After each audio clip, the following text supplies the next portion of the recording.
Assalamualaikum warahmatullahi wabarakatuh. Sahabat CTP Official dimanapun berada, semoga selalu ada dalam kebahagiaan.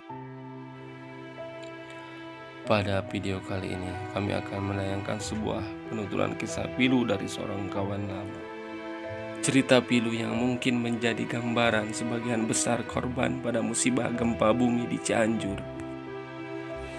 Tanggal 21 November 2022 adalah hari yang sangat bersejarah bagi kawan kami ini. Sebut saja dia Dede. Pada hari itu, pukul 13.21, Dede tengah menyantap makan siang di rumahnya.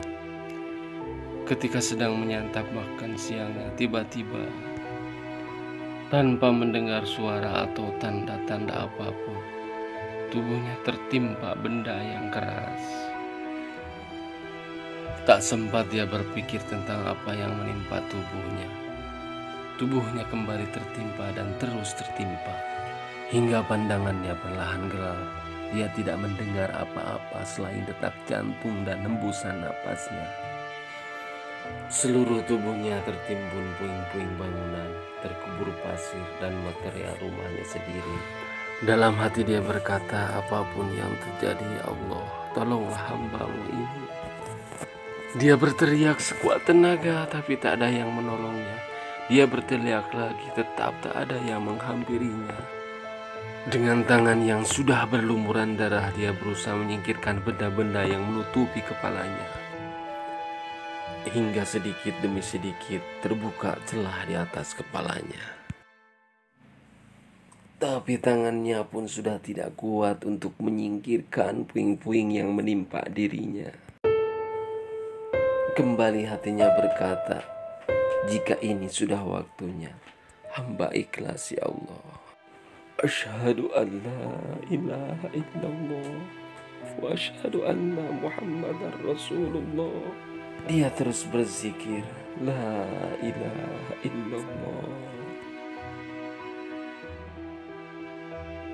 Samar-samar dia mendengar suara meminta tolong. Nak, tolong ibu nak. Kamu di mana nak? Tangan ibu sakit, kepala ibu berdarah. Dia kenal suara itu. Ya, itu adalah suara ibunya. Ibunya meminta tolong. Entah dari mana datangnya, tenaganya kembali pulih, bahkan lebih dari itu. Tak peduli paku yang tertancap di tangannya, luka yang ada di kepalanya, pasir yang ada di lubang telinganya. Allahu Akbar. Semua puing dan materia yang mengubur tubuhnya berhasil dia singkirkan hanya dengan satu kali dorongan. Tubuhnya berhasil keluar dengan cepat. Dia mencari arah datang suara. Rupanya ibunya pun bernasib sama dengan dirinya. Tubuh ibunya pun terkubur puing-puing reruntuhan. Yang terlihat hanya sebagian kakinya. Dengan sigap dia singkirkan benda yang menutupi tubuh ibunya. Bertahanlah bu, saya akan menolong ibu. Bertahanlah.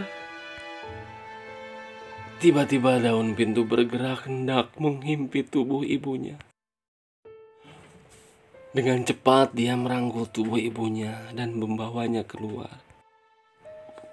Alhamdulillah, dia berhasil menyelamatkan ibunya. Mereka pun kemudian berdiri berdampingan. Tangisan dan teriakan mulai mereka dengar. Mereka mulai melihat kiri kanan, depan belakang. Yang ada di hadapannya kini adalah reruntuhan di mana-mana. Tetangganya menangis memegang tangannya sendiri yang sama berlumuran darah. Ada yang kepalanya berdarah. Ada yang kakinya patah. Tangisan anak kecil yang mencari orang tuanya. Teriakan orang tua yang memanggil anak-anaknya. Semua orang panik.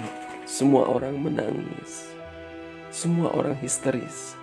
Semua orang bingung.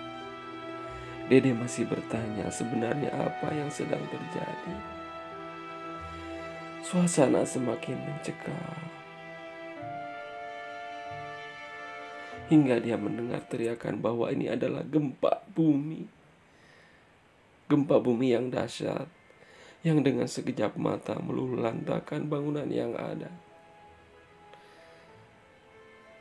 Suasana semakin mencekam tatkala mendengar berita bahwa akan ada gempa susulan yang lebih besar.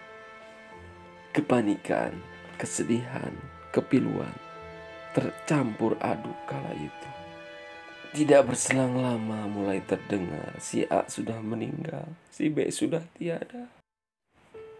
Mayat-mayat berjejer hingga tiba pun waktu maghrib. Jenazah-jenazah tersebut belum bisa diurus semuanya. Karena siapa yang akan mengurusnya? Siapa yang memandikannya? Siapa yang akan menguburnya? Siang pun berganti malam, suasana tambah mencekam. Beredar isu tentang gempa susulan yang lebih dahsyat. Ditambah dengan aliran listrik padam dan saluran komunikasi terputus, makin menambah kebingungan. Di malam itu, dia dan warga di sana masih berusaha menggali puing-puing untuk mencari keluarga yang hilang. Hingga video ini kami buat, kondisi mereka masih belum normal, diliputi trauma yang dalam dan kekurangan logistik. Semoga mereka diberi ketabahan, segera pulih seperti semula. Terima kasih para donatur. Wassalamualaikum warahmatullahi wabarakatuh.